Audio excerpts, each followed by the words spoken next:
Mike Minchinton, and I build surfboards for a living.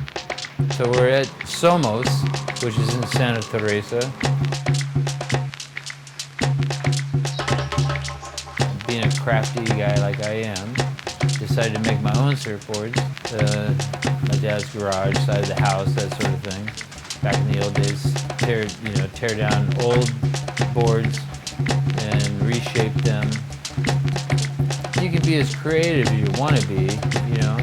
Sometimes that's hard because to be creative, you have to think outside the box, which means basically not copying somebody else's stuff, come up with your own ideas and your own inspiration and turn that into, you know, something that works really well, that people like and want to buy.